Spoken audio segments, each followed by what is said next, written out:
You're all in for the last panel. Yeah, you've sit here from 9 o'clock this morning, all the day through for waiting for this panel, because this is the most important panel. That's why they always keep us at the last for the closing panel.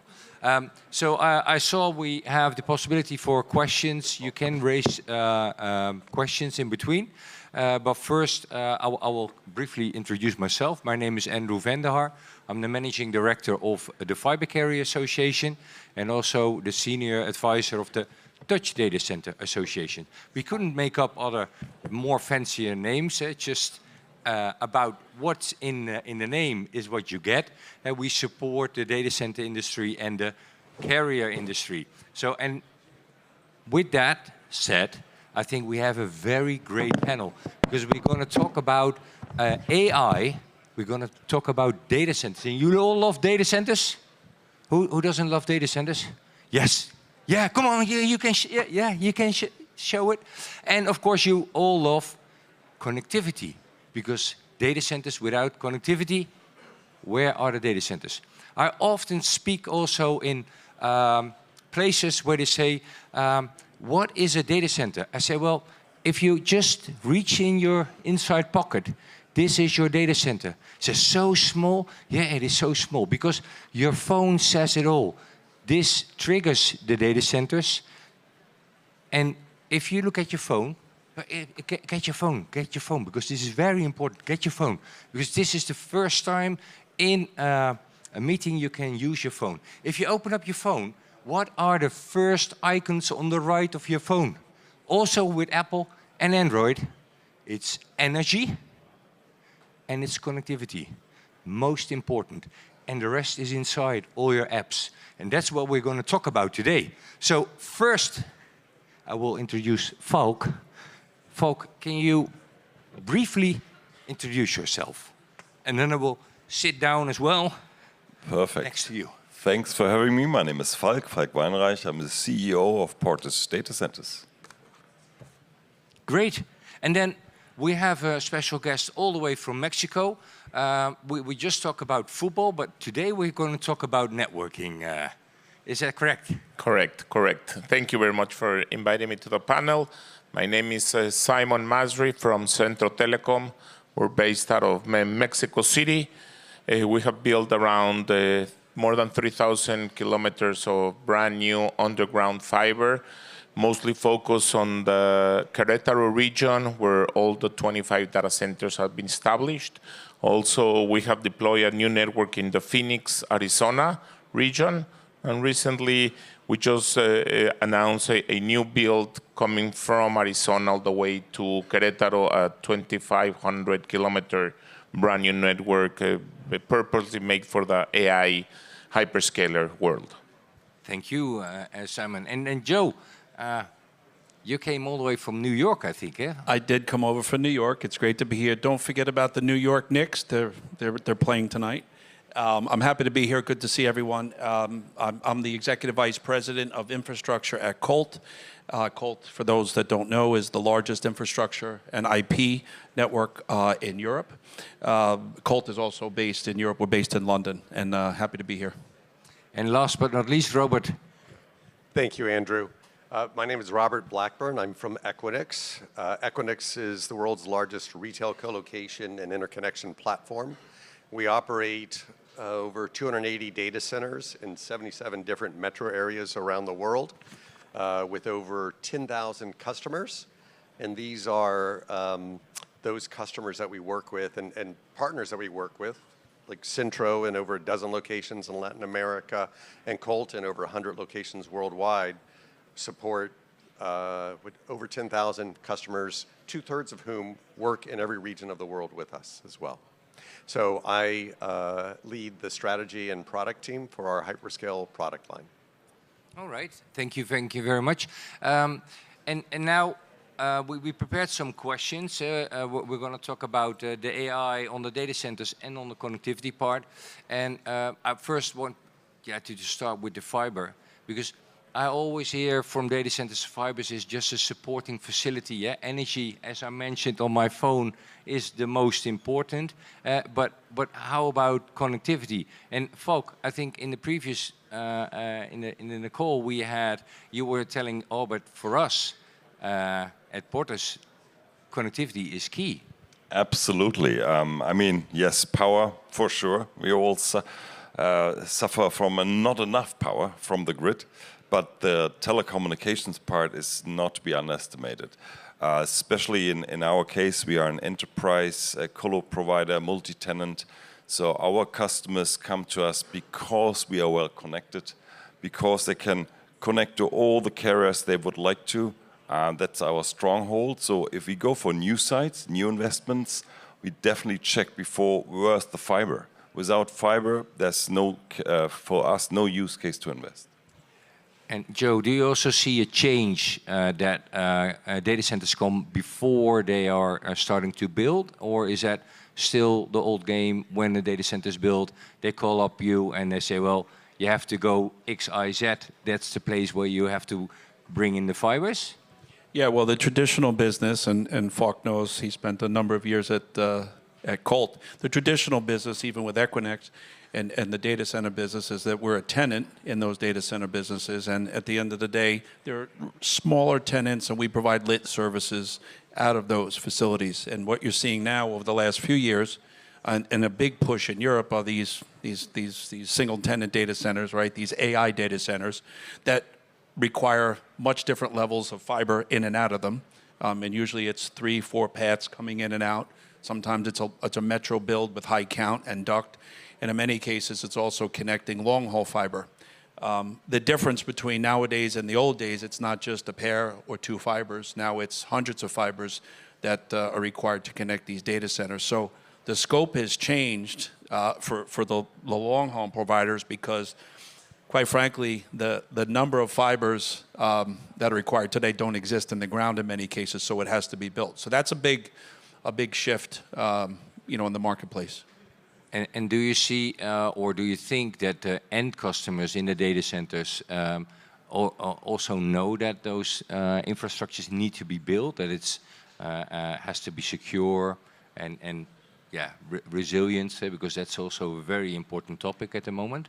Yeah, they do. I think the number one issue is power, right? Once the power is available, once the site is selected and they go through the permitting, they have to get fiber that connects it all. And they do, lean on partners like Colt and others around the world to connect the facilities.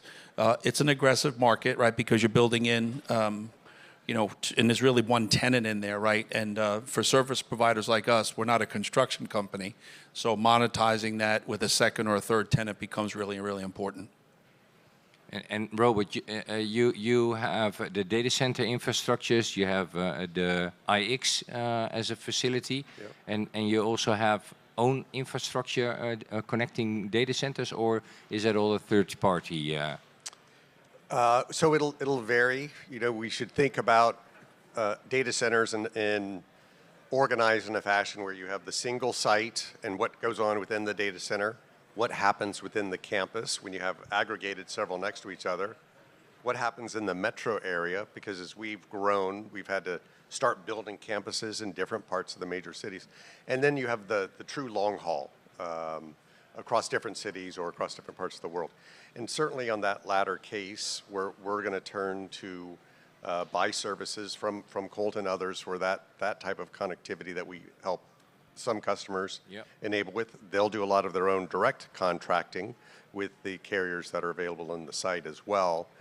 A lot of our effort, though, is focused on how do we enable the customers to do that connectivity within our own campus. So you look in the parking lot and you see buildings next to each other, but then underground is a massive set of pipes through which we can pull the conduit and later on the fiber bundles in between. It may be between one customer, it may be from Colt or Centro to one of their end customers. And then, of course, we have to do the same as we develop campuses in different parts of a metro area, and that's where we'll buy the fiber and light it ourselves to provide connectivity among the customer base, but just within that city.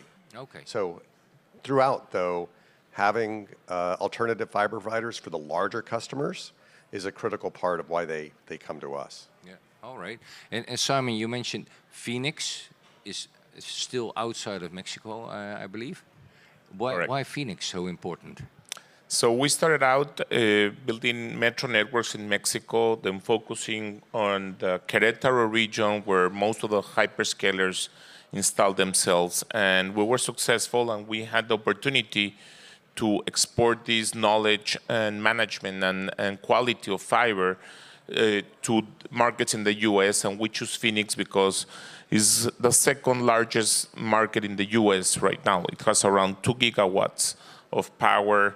There's like 80 data centers over there, and there's few providers, and it's a new market. So that's why we decided to go into the US. It's a much larger scale business. And of course, like Robert and Folk, and of course, Joe said, there's 2 different types of networks. Sometimes we get to the data centers that are colo, that are multi-tenant, that there are enterprise customers, or even CDNs over there that they need a lot of fibers from different providers. So that we do automatically. But then the need that the hyperscalers need for to power up these huge training models or inference centers is very different than the traditional ones. There's no networks now, not even in the US, that are ready to handle 864 fibers between campuses or between cities. So that's where we work together with them since the beginning. As they say, and Joe said, they secure power, and the next thing is how to get connectivity. And they must do it on time, because building these either metro routes or long-haul routes takes a lot of time. It's not easy nowadays getting permitting and getting all the licenses ready. So we work hand in hand with them to make sure that we're ready when they're ready for service, to be able to provide them with a bunch new availability of fibers whenever they need to grow. All right. And you mentioned the hyperscalers and the inference AI data centers, also the neo clouds, I presume. Do they have a different type of question? You also mentioned more fibers they need, but do they need different types of fibers? So they need the newest technology on the fibers. We use the low latency ones because inference, they need a very low latency, and that's critical for them. But they also need a big bundle of fibers. There are the hundreds or thousands of fibers that they need. So maybe on day one, they don't pay for all the infrastructure, but they need to make sure that they can grow as they start turning up all these megawatts around their campuses. So it's very specific and very critical for them. That's why they ask for underground fibers. We go sometimes even like 6 or 8 feet under, 2 meters under, and we put a big bank of ducts so they can, we could pull fibers very easily back in the same routes. All right, that's interesting. And Falk, I think you mentioned from the location from Hamburg, you also have good connections with the Nordics, also with the hyperscalers and the neo clouds, I think? Yeah, the market is actually really changing at the moment. Basically through the AI trend. There's the modeling, the inference, but the network architecture is shaping a little bit different. So you have the north of Europe, when it comes to Europe a little bit, north of Europe, there's obviously because of the nice cold weather and the low energy price, all the modeling is happening up there. So Norway, Finland, Iceland, this is where it all happens. It's not really in Germany or Netherlands or France, not yet. So all these basically training models, they need to come back to where it's actually used, where the inference happens, where it needs to be connected to their core IT. So these fiber routes, not all, but a lot of them passing through the north of Germany, passing through Hamburg. So we realized suddenly an increase in demand, big time for network distribution, for fiber in general, and also the telecoms equipment that needs to be housed somewhere. So it's a mix of, we get like a carrier hotel and an AI inference hotel, if you like.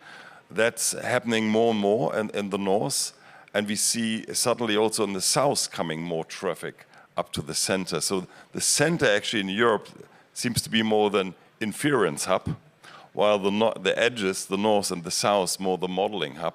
But these fiber routes, and yeah, that needs to be implemented. Obviously, still in the cities, you then have the traditional network. So it's a mix of high-speed fiber routes, north and south, and the mix to deploy it where the customer needs it.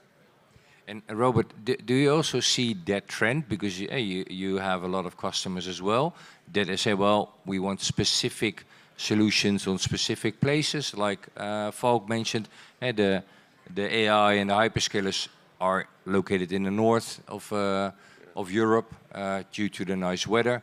I don't know, but is that something you see as well with your customers?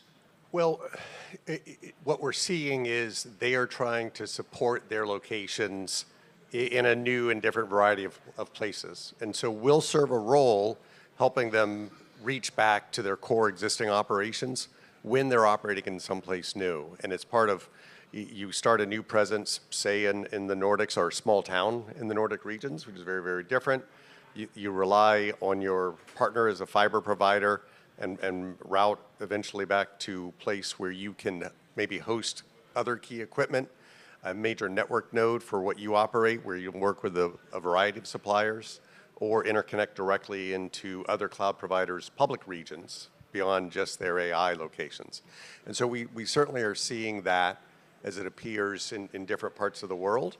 But we also work all the time with the carrier industry, and we know the projects that they have. I think the interesting thing is we know all the major markets are growing tremendously, but it's the newer ones. We spoke of the Nordics. I think within ASEAN, aside from Singapore, there's a lot of development where they were at. In particular in Thailand, is developing very, very quickly from where it was at. And then you'll see it too in, say, Eastern Europe or even new, more remote parts of the US as well.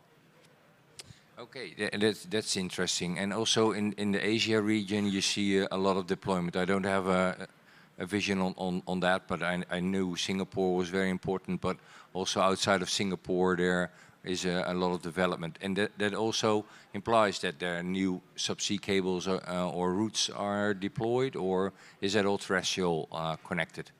I would say there's a lot of investment coming in for infrastructure in markets where there wasn't growth before. And so percentage-wise, it's huge. If you were to look at Asia overall, and I can't speak to the fiber industry, but the fibers and the data centers go together, in the coming 5 years, there's massive amounts of capacity coming online in Sydney and Melbourne, Australia, for example. Okay. And so there's just certain markets of scale where the cost structure for the power and the availability is bringing the investment. And speaking about subsea, I think Simon and Joe, you both have subsea systems. I sometimes visit subsea events, and then I hear, well, for the subsea, for the private networks, it's done. It's all taken over by the hyperscalers. They build themselves, and they don't need us anymore. Is that something you see, or is that still based like, well, it is extra capacity, but they still need the private sector? Yeah, good question. I'll take it first, Simon, then you can jump in. So for those that don't know, Colt acquired the Lumen EMEA assets about 3 years ago. So we manage 5 subsea systems along with 13 landing stations. So we are in that business today, and it's a good business for us. Today, I think, as Robert said, there's a lot of investment going in for subsea, particularly in Asia.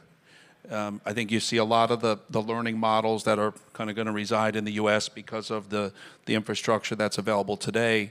But the eyeballs seem to be in Asia, right? So you have Malaysia, Thailand, Indonesia starting to see some investments. I think there's a common agreement that China is the companies are trying to avoid landing cables in China. So Singapore seems to be a place, and Japan seem where a lot of those cables, along with Australia, and those cables are landing. As it relates to some of the new systems, yeah, the hyperscalers are building, in many cases, they're building for their own consumption. We do partner with them in some cases, and we have some projects that we're looking at right now particularly for us, we're looking to monetize the assets that we have. So we do have some landing stations in the U.S. and in Europe where, the rights are there, the bore cables are there. So landing a system is, there's an advantage for us. So, but I do think a lot of the investments on the cables are certainly coming from the hyperscalers. That's what you see in some cases, like Google has quite a few investments around the world for themselves. They're not even participating in any type of consortium. But we are looking to do some things with the hyperscalers and some others along the way. It's a big piece of our strategic view. Yeah. Simon, yeah. So, like Joe said, of course, now the hyperscalers have taken over the subsea market. They have the money and they are booking all these boats and projects all around the world. So now you are looking at a 2-3 year time lead, even to deploy one of these subsea projects. The usual partnerships and the consortiums that a lot of countries or operators did in the past, we haven't seen much of that in the region. But one of the new projects we are launching, and we announced it back in ITW, it's a new subsea cable in the Gulf of Mexico, or Gulf of America, however you want to call it. So this new subsea not only is connecting Mexico to Florida, but also we're trying to cover the new West Texas, everybody's deploying hundreds of megawatts or gigawatts over there. So we want to cover that. But when we went with the hyperscalers, some of them, they were looking also connectivity between Florida and Texas. A lot of people think that in the US there's a lot of fibers laid down, and that's not the case. They're all 20-year-old or 25-year-old routes that they are doing new routes or overbuilt, a lot of the companies. So having a redundant route through the Gulf for them, even connecting Florida to Texas, it's very interesting. And that's why we launched this project to connect Mexico, Florida, and Texas through a new subsea cable. I think it's a little bit similar and parallel to the data center. For a couple of years, people thought, oh, the hyperscalers, they build themselves now. They don't need us anymore. They will all take over. We run out of business. It's not the case. It's just time to market. The speed the industry is increasing. Yes, for sure they're building. They're building the fibers, they're building their data centers, but they need more, and they need it fast. So we will be all participating from that trend. Okay, that's interesting. That's interesting to know. And you mentioned like they book all the boats. There are only 40 deployment boats around the world. For those who don't know, there are not so many because the energy sector bought up all the other capacity. We are here at the energy. It's very important as well. But how is it building out and all the extra capacity that is needed? Is there still room? Can the suppliers keep up? Is there a shortage, or is there no shortage at all? And if you want to deploy a new cable system or a new data center, it's up and running in a year. I have no idea how that works. I only hear there's a lot of investments in data centers, but are they deployed quickly enough? And I will go with Falk first, because Germany. Yes, there's a shortage. There's a shortage? In short, the upper grid is actually probably fine. Well, not enough, but better. The substations, the sublayer of the grid, that's a bit of the shortage. And you will see all of in Germany right now projects kicking off. And people tell you, yeah, you can get the 10 megawatt or the 20 or the 30, but not now. And not next year. It's the year after, the year after, the year after. So people talk 28, 29, 30. So that's the critical point. So obviously there's alternatives, on-site powering, but that's very popular in the US. I mean, the very, very big sites, they all use on-site power generation. In Europe, it's a bit critical. People see it like not ideal, maybe from the environment perspective. So it's like we need to get creative, and that's why finding the right site, finding the right power, and the connectivity is the name of the game right now. And Robert, you mentioned like other regions. We talked about Singapore, but you saw all Eastern Europe. or other locations. What I see is a trend that there are more tier 2 locations built out than at the flap D. For those who don't know, Frankfurt, London, and then Amsterdam, yay, and then Paris. And the D, who knows where the D is for? Dublin, also very nice, but a bit rainy. But no other cities have made it to the flap D yet. How do you see that for? Well, it's a long ways before another city is at those same scale. The fact is, we do see demand, and we're doing investments, say in the Milan region and within Iberia. In the Middle East continues to draw capital for development there, and their sovereign wealth funds are working to help ensure that that happens as well. I think one of the things we talked about earlier that Joe hit on, though, is we distinguish between the single-tenant data centers and the multi-tenant data centers. And with the single tenants, support the hyperscalers, and they all have their very, very large demands, and those of us who support them know what that means. But also within the, more likely they'll lease facilities as well as self-build. And also the neoclouds will use lease facilities too as they develop. And what's interesting is in a public cloud, a lot of the data they use for training and tuning is already resident within their cloud, and it's riding on their massive internal networks. With the neoclouds who are constantly supporting new customers, they're having to ingest that data all the time, and their needs are probably, relative to their size, are probably even greater for that kind of connectivity as well. Yeah, and about the neoclouds, where I hear some people say, well, if you have investments in the hyperscalers, pull out your investment of the hyperscalers, put it in the neoclouds. Can you explain a bit what are the neoclouds? Because it's new for me. Yeah. So sometimes we'll use the word AI companies as well, and that both means companies offering GPU as a service, and so that's the ones you'll hear of, like Nebius and Blue within Europe, CoreWeave operating within Europe as well. And then there are the companies operating foundational models, and so say an OpenAI and Anthropic are privatizing some infrastructure, pulling workloads out of public cloud partners and operating it on their own infrastructure as well. It all drives the same requirements, though, which is massive amounts of compute compared to what we've had installed up until this decade, and then the connectivity to bring the data in to derive value from that in the training and driving to the inference. Yeah, it's actually coming on top. It's not either or. It's coming on top. That's good for me, for my shares.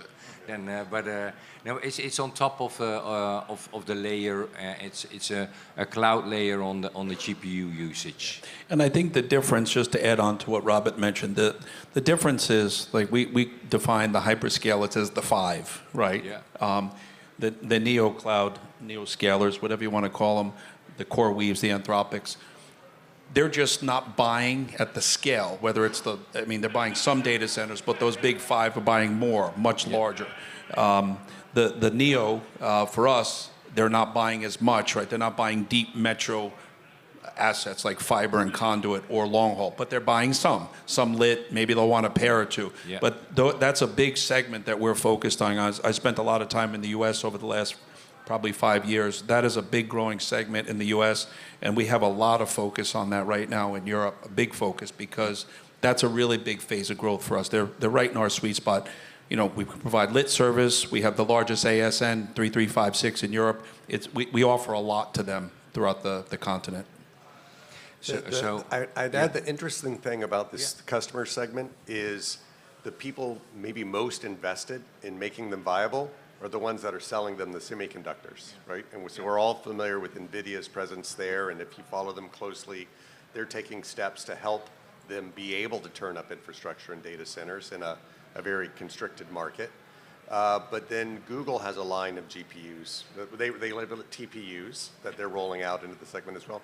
And they want these customers of theirs that are buying the semiconductors, that are all of our customers, to also be very viable.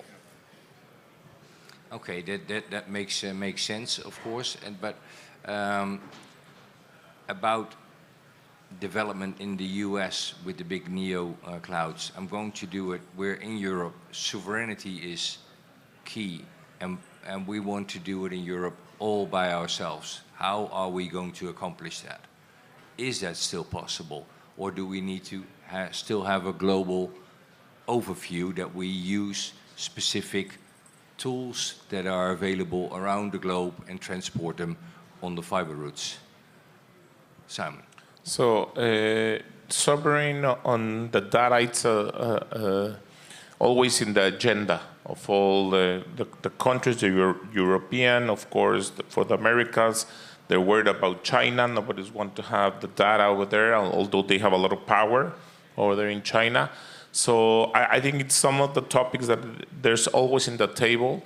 You know, going back a bit to the neo clouds, I think they're on top of the layer of the hyperscalers, but they move faster, right? And they're coming into the market, and I think they have a lot of opportunities because we see them move much faster on these markets. You know, they can grab a big lease on even on a single tenant data center on the hundreds of megawatts. And these guys, they're also looking for a lot of fibers. You know, sometimes they cannot manage the networks because they don't have experience doing that. So they're looking to have a big band-wide managed service or a MOFN solution, you know, a managed optical fiber network where they're getting fiber, but you're providing the equipment and the fiber for them. So I think the neoclouds are driving a lot of the business. Of course, then the top 5, the hyperscalers, are also moving super fast where the energy and the power is available. And I think about sovereignty, it's important for all the countries, for the European Union, for the Americas. And I think it's going to be a fight we're going to see down the road. But as long as the training is being done on the huge and big data centers and then the inference where it's going to be, I think there's going to be a change of the rules pretty soon where the information, you know, is being stored around the world. Yeah, I think the sovereignty topic has also influence on the architecture and the decisions on the market. So we see more trend, discussed that with the flap market. So there's also a trend for tier 2, tier 3 markets right now because of the point that people a little bit scared about sovereignty. They may not take the decision to move everything into the cloud. There's alternatives in Europe right now for the Europeans who are a little bit scared. But there's also the on-site trend again. So you virtualize, you get your cloud flavors, but you put it on-site. Actually, there are products out there from the hyperscalers, like AWS Outpost, who's exactly doing that for that reason. So you have it on-site, you have it in your data center of your choice. So that brings the data, again, closer to the core IT of the companies, either in Munich and Luxembourg and whatever the cities are, and not necessarily in the flap markets. And similar to the AI inference, because of latency, because of sovereignty, people might get it back to not just the players from the US or China who maybe because of the legislation over there, it might be not considered as sovereign as possible. So I think there's a trend,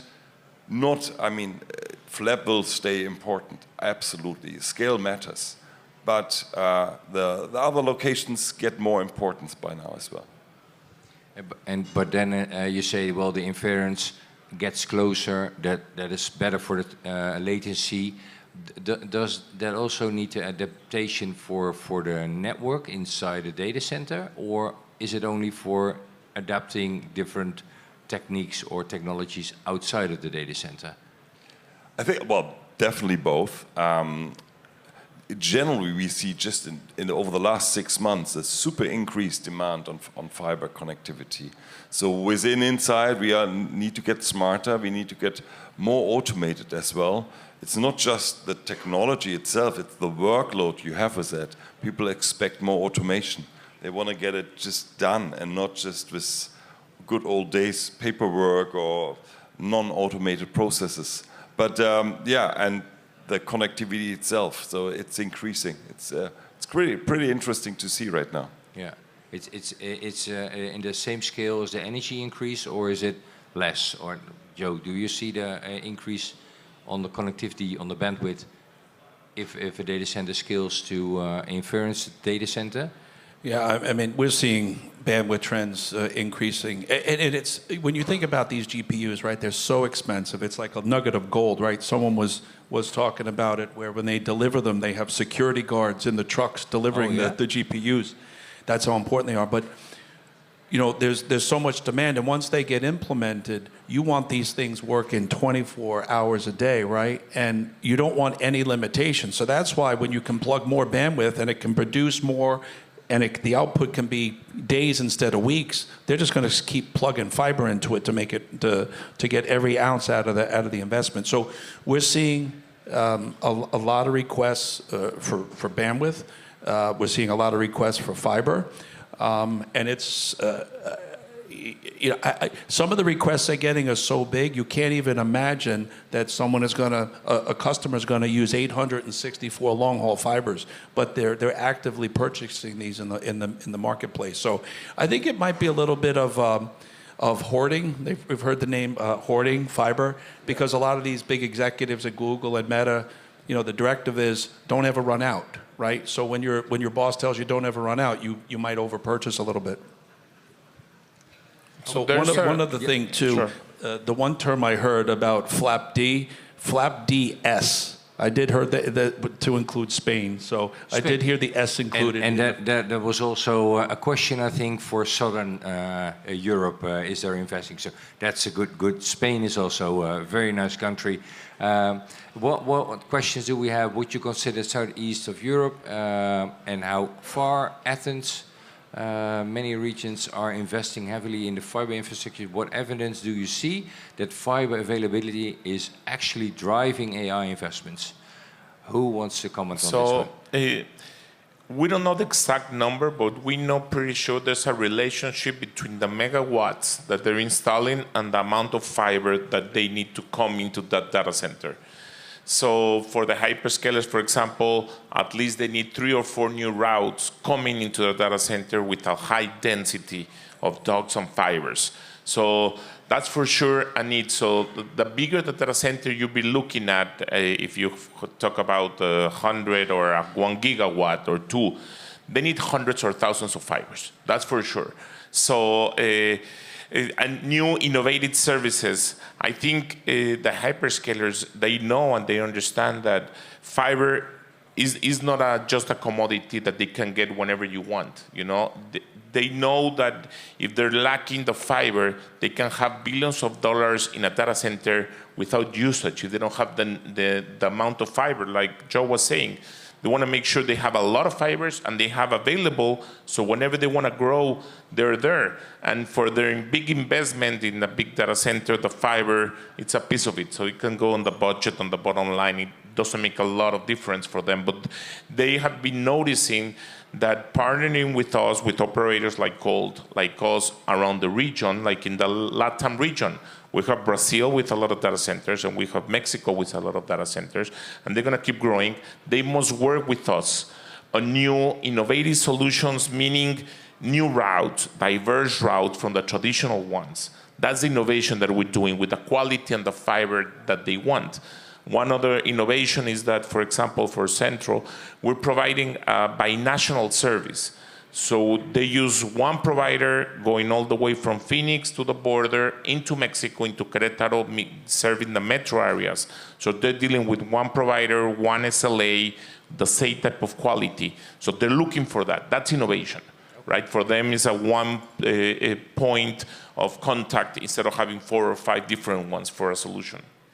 Robert, do you also see that customers appreciate that one contact, or do you see different models? No, I thought Simon was every observation was spot on. I think the one thing that I would add to it that we're starting to see, which we get the vantage point of doing it for all of the retail customers that are also coming to us in order to work with the hyperscalers, is you're starting to see optical networking adopted by the enterprise. And so what traditionally they'd only been using Ethernet and their other IP, Now they're moving so much data themselves for where they want to get training done that they're just beginning to adopt optical.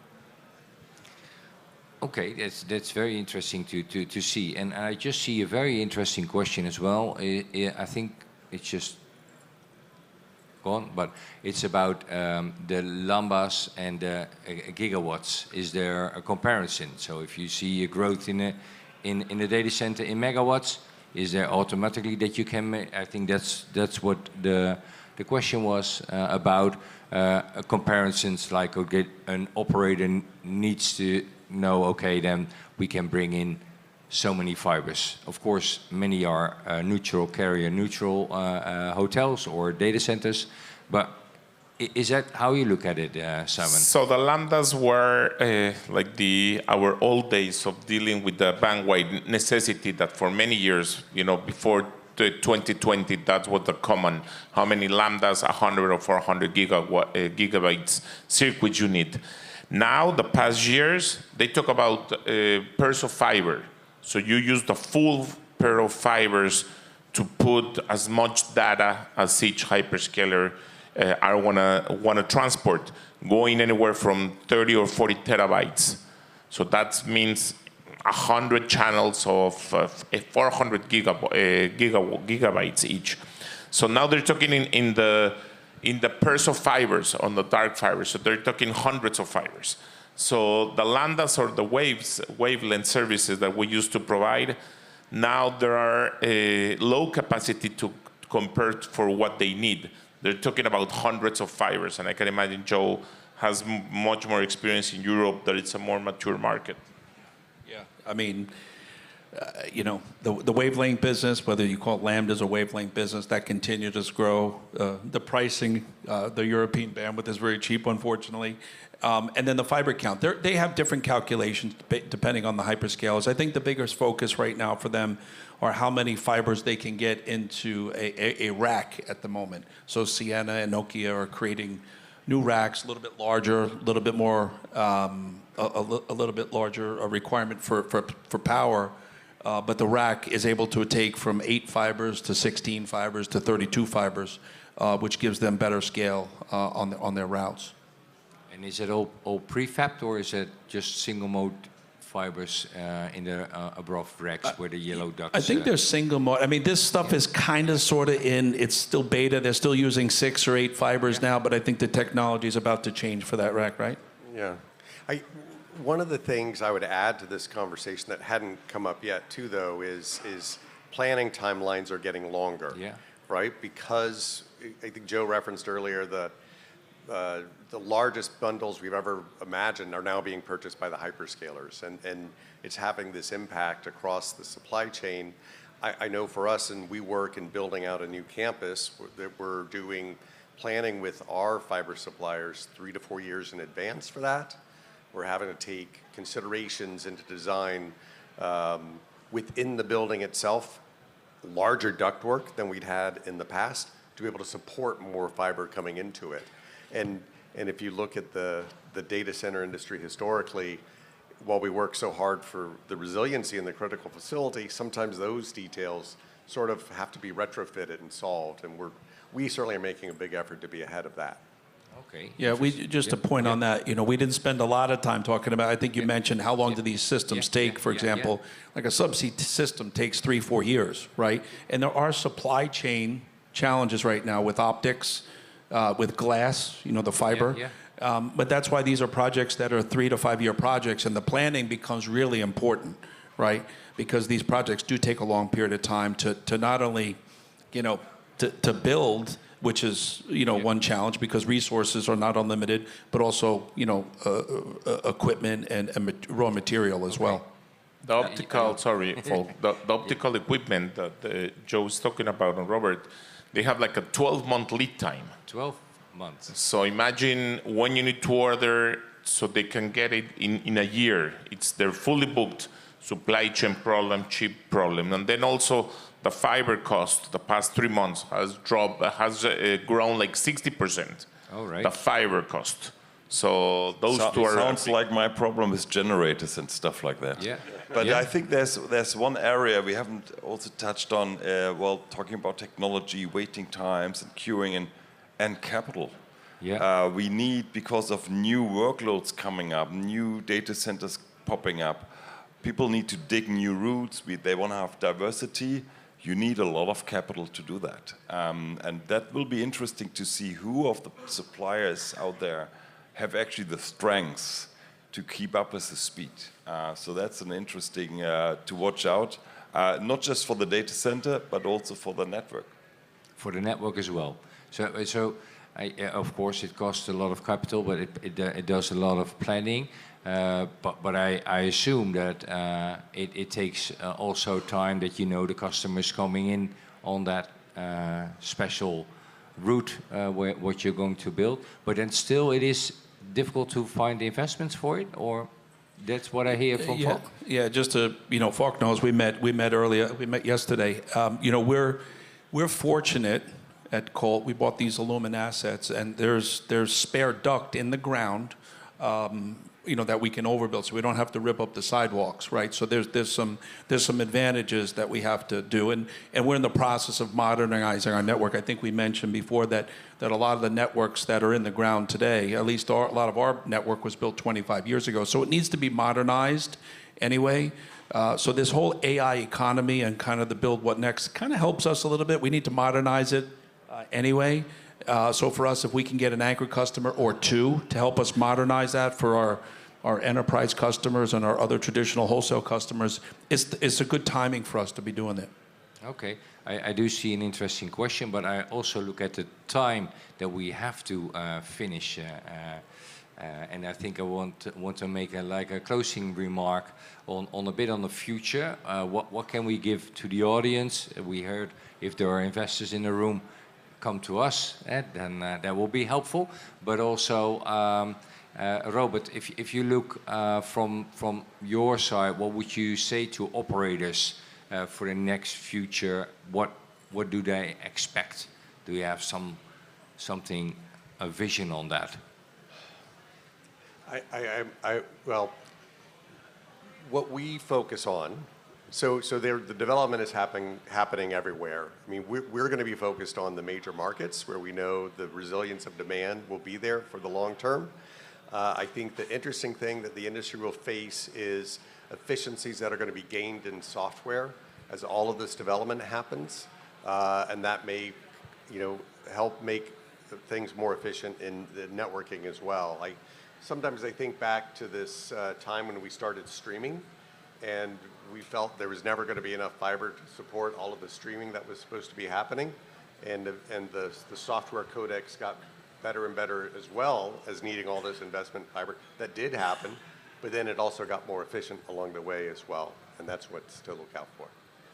Oh, that's very interesting. Yeah, that's a good example with the streaming. That's a nice one. Yeah, because it's so obvious you use it now on every platform. Joe, for the clouds in the data centers, is there a vision that you want to share that they have to take into account for the near future? Because yeah, just to tap on that real quick, I think we're in a great period of time, whether you have a data center or if you have you're building fiber, whether it's Latin America or Europe or wherever. It's a great time to be around. I think when I look back to the late 1990s, for those of you who've been around, we were kidding around.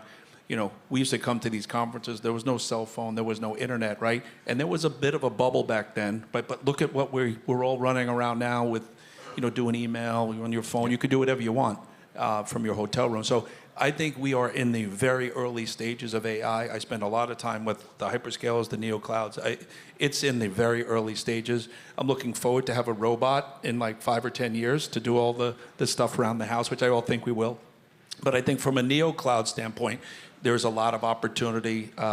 I think they need partners like all of us because they have ideas, they have money. What they don't have is the expertise like some of the hyperscalers where they have these large groups doing planning and build outs and real estate, building fiber. So I think we can, all of us, partner with those neoclouds, and I think that's a really good opportunity for all of us to help them. okay, thank you. So this ecosystem, I think, regarding AI, it's a big ecosystem, and it needs a lot of capital, that's for sure. If you're deploying the GPUs, the NVIDIA, you need billions of dollars. If you're deploying energy, you need billions of dollars. The same with the fiber networks. It's CapEx intensive. They need to build brand new networks or retrofit the actual ones that they have. It costs a lot of money. So I think, this ecosystem, it's in a need of a big investment, but like Joe say, I think we're in the sexiest market. Everybody wants to come into the data center world, even the people that they don't know nothing about it. They want to build a data center thinking there's like a warehouse with the wires inside. But I think there's a huge opportunity for the whole ecosystem. You look at the investment that they need to do in the data centers, the generators, the power grid, and the GPUs and the fiber networks. They all come together, but the people that think that the fiber network are like the last in the list and they get whatever, that the game have changed. Having a good fiber network redundancy, it's key for the data center to have the resiliency and redundancy needed to connect to the rest of the data centers. So, Falk, is there anything left that Anything left? Yeah. Well, I think exciting time, because I feel from the customer, the voices of the customer we hear is because of the time pressure, it's so fast moving, they like to get it combined again as a service. Will we start packaging way more data center and network components as one offering? So for a couple of years, actually, almost everyone in the data center, they really separate from, and you see that in the big telcos in the past, they all had their data center business, and they laid it off. So it really split off. They kind of separated. There was the network folks and the data center folks. But from some customers, they say, well, why? Actually, I'm much better off if I combine the offers, get it from one side. So I think there's a little bit of a trend right now, because of the speed needed, to get one offering again. So that's something we find quite interesting, and just reshaped our offering towards it and got good feedback from the customer base. So I'm looking forward to that trend. Okay, thank you very much. So, ladies and gentlemen, I hope you had a good 45 minutes, learned something. When you go out later on having drinks and talk to people, don't forget to talk about fiber, because data centers are so important. Without fiber, there's no possibility to connect. So thank you very much, and warm applause for the panel.